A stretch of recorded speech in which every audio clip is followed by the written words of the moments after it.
तो हेलो दोस्तों, welcome back to reviews by RK. दोस्तों, आज के इस वीडियो में हम डिस्कस करने वाले हैं 2021 में रिलीज़ हुई एक हिडन जेम मूवी जिसका नाम है हसीन दिलरुबा। दोस्तों, इस मूवी को कवर करने के पीछे मेरे दो रीजंस है। पहला यह कि अगर आप भी कोई ऐसी मूवी ढूंढ रहे हो जिसका क्लाइमैक्स पूरी मूवी की स्टोरी को तहस नहस कर दे, जिसका क्लाइमैक्स इतना ज़्यादा तगड़ा हो कि पूरी मूवी की स्टोरी बदल जाए, तो भाई ये वाली मूवी उस कैटेगरी के अंदर आपको बिल्कुल भी निराश नहीं करेगी। और दूसरा रीज़न ये है कि अभी कुछ ही दिनों के बाद इस मूवी का सेकंड पार्ट फिर आई हसीन दिलरुबा रिलीज होने वाला है। और सेकंड वाले पार्ट के ट्रेलर के अंदर पहले वाले पार्ट का रेफरेंस भर कर देखने को मिल रहा है। तो अगर आपने पहला वाला पार्ट नहीं देखा होगा तो शायद आपको सेकंड वाला पार्ट उतना ज़्यादा मज़ा ना दे पाए। और दोस्तों, मेरा सिर्फ एक ही फंडा है कि कोई भी अच्छी मूवी, चाहे वो किसी भी इंडस्ट्री से क्यों ना हो, हमारी रडार से छूट नहीं जानी चाहिए। तो इसी को चलते हुए चलिए दोस्तों, आज की इस वीडियो को शुरू करते हैं। अब सारे सवाल हम पूछें क्योंकि इट्स पर्सनल।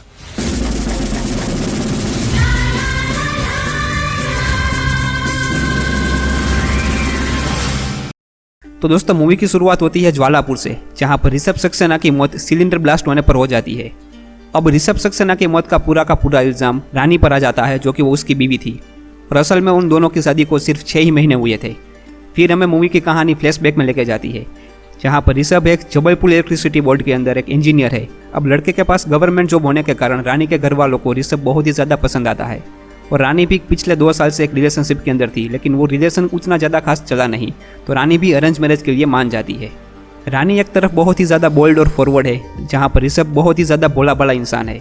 रानी ऋषभ को पहले ही मुलाकात के अंदर बता देती है कि उसको दिनेश पंडित नाम के क्राइम नॉवेलिस्ट की नॉवेल पढ़ना बहुत ज़्यादा पसंद है, और यही नॉवेल इस मूवी के अंदर बहुत ज़्यादा इंपॉर्टेंट रोल प्ले करने वाली है। अब ऋषभ की माँ को एक घरेलू बहू चाहिए थी, लेकिन रानी को मिलने के बाद उसकी माँ को पता चल जाता है कि ये बिल्कुल भी घरेलू नहीं है। और ऋषभ को पूरी तरह से मनाने की कोशिश करती है कि उन दोनों की जोड़ी बिल्कुल भी नहीं जमेगी, लेकिन ऋषभ इस बात पर अड़ जाता है कि वो शादी करेगा तो सिर्फ रानी से ही, वरना शादी नहीं करेगा। अब दोनों की फैमिली शादी के लिए एग्री हो जाती है और दोनों की शादी हो जाती है। इसी दौरान ऋषभ भी दिनेश पंडित की किताबें पढ़ना शुरू कर देता है, और वो अपने हाथ पर रानी का टैटू भी करवाता है। और आपको याद होगा कि कहानी की स्टार्टिंग के अंदर जो ब्लास्ट हुआ था, उसके अंदर रानी नाम का एक हाथ मिला था। उसी हाथ को देखकर सबको लगा था कि ऋषभ की मौत हो गई है। अब हमें प्रेजेंट का वक्त दिखाया जाता है, जहाँ पर पुलिस वाले रानी को इंटरोगेट कर रहे हैं, और रानी बार बार यही बात बोल रही है कि उसके पति के पीछे उसका कोई भी हाथ नहीं है। फिर कहानी फ्लैशबैक के अंदर जाती है, जहाँ पर रानी और ऋषभ एक दूसरे के काफ़ी करीब आ गए हैं, लेकिन बीच में ही ऋषभ नर्वस हो जाता है और वो सो जाता है। इस बात से रानी काफ़ी ज़्यादा गुस्सा हो जाती है, और अगले ही दिन वो अपनी माँ और मासी से बात करते हुए ऋषभ को फुसकी कह के बुलाती है। इस बात से ऋषभ का गुस्सा 7वें आसमान पर चढ़ जाता है, वो सीधा ऑफिस ज्वाइन कर लेता है। रानी ऋषभ को मनाने की पूरी कोशिश करती है, लेकिन ऋषभ उससे दूरियां बना के रखता है, और बात यहाँ तक पहुँच जाती है कि ऋषभ ऑफिस के बाद एक MBA क्लास को भी ज्वाइन कर लेता है। अब रानी भी अकेले में वक्त बिताना सीख ही रही होती है, लेकिन वो एक दिन ऋषभ को MBA क्लास के बाहर किसी लड़की के साथ बातचीत करते हुए देख लेती है। इसी बात से वो बहुत ज़्यादा नाराज़ हो जाती है, और वो लड़की के पास आकर 4 बातें बोल देती है, और वो अपनी सेक्स लाइफ को भी लड़की के सामने डिस्कस करती है।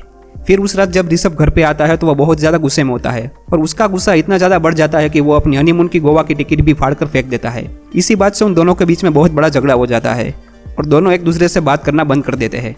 और भाई फिर कहानी के अंदर एंट्री होती है नील की, जो कि ऋषभ का कजिन है।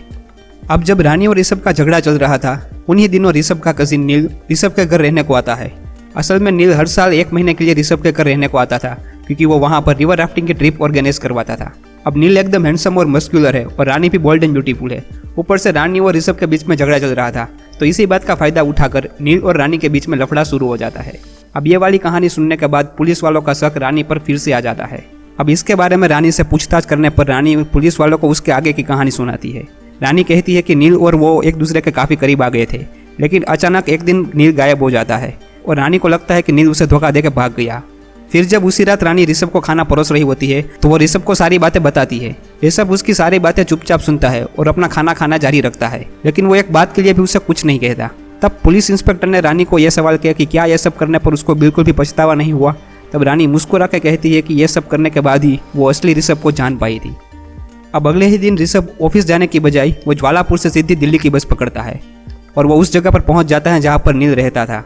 जैसे ही वो नील को देखता है, वो उस पर स्क्रू ड्राइवर से हमला कर देता है। दोनों के बीच में बहुत बड़ा झगड़ा हो जाता है, जिसके अंदर नील ऋषभ को बहुत बुरी तरीके से पीटता है। फिर ऋषभ घर आता है और ऋषभ के सर पर खून सवार है। वो रानी को बोलता है कि अगर वो एक दिन भी यहाँ पर रही तो वो उसे जान से मार देगा। तब रानी बोलती है कि चाहे कुछ भी हो जाए, लेकिन वो रहेगी तो ऋषभ के साथ ही। फिर एक दिन ऋषभ अपने दोस्त के साथ बैठकर दारू पी रहा होता है। तब वहाँ पर रानी आकर उसको खाना खाने के लिए बोलती है, तब अपने दोस्त के सामने ही ऋषभ अपनी बीवी की बहुत बड़ी बुराई करता है। इसको सुनने के बाद उसका दोस्त वहां से उठकर चला जाता है और रानी वहां पर टेरेस की एज पर खड़ी होकर बोलती है कि चाहे तो वो उसे अभी मार सकता है, लेकिन वो रहेगी तो ऋषभ के साथ ही। और वो ये भी कहती है कि नील के पास जाना उसकी बहुत बड़ी गलती थी, लेकिन अब उसे उसकी गलती का एहसास हो गया है और उसको ये भी समझ में आ गया है कि ऋषभ से ज़्यादा प्यार उसको कोई कर ही नहीं सकता। फिर यहाँ पर मामला थोड़ा शांत हो जाता है। दोनों एक दूसरे को गले लगाकर अपनी गलतियाँ कबूल कर लेते हैं और फिर यहाँ से दोनों के बीच में सब कुछ सही चलने लगता है। अब दूसरी तरफ पुलिस वालों को अपनी इन्वेस्टिगेशन के दरमियान एक वीडियो हाथ लगता है। उस वीडियो के अनुसार जब रानी और ऋषभ के घर में ब्लास्ट हुआ था, ठीक उसी टाइम पर नील उसके घर के पीछे बह रही नदी में कूदकर भागा था, जो वीडियो के अंदर साफ साफ दिखाई देता है।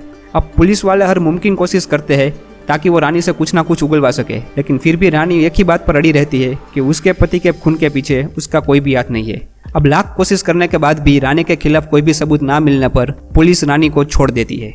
अब इसके बाद भाई कहानी के अंदर आता है बहुत मेजर ट्विस्ट, जो पूरी कहानी के प्लॉट को बदल देता है। And I am pretty sure कि जब आपने ये मूवी देखी होगी तो किसी ने भी ये वाला सस्पेंस गेस नहीं किया होगा।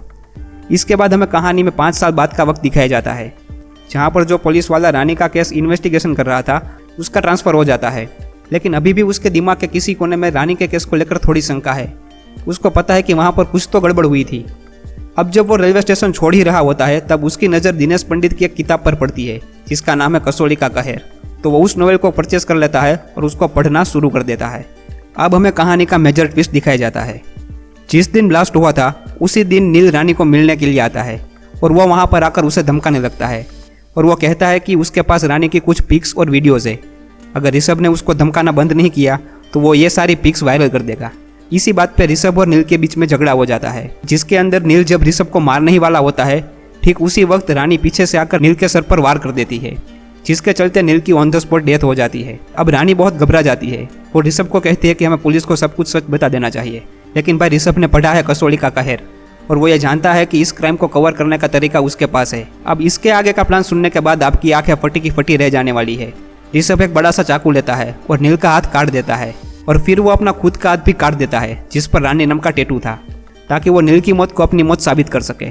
फिर वो कसौली की कहर नाम की बुक को हीटर पर जलने के लिए छोड़ देता है और गैस सिलेंडर को भी ऑन कर देता है ताकि वो ब्लास्ट कर सके। और फिर जब ब्लास्ट होता है तब ऋषभ नील के कपड़े पहनकर एक नदी के अंदर कूद जाता है और कसौली के कहर बुक के हिसाब से ऋषभ का खून भी इतना ज़्यादा बह चुका है कि उसकी मौत पानी के अंदर ही हो जाती है।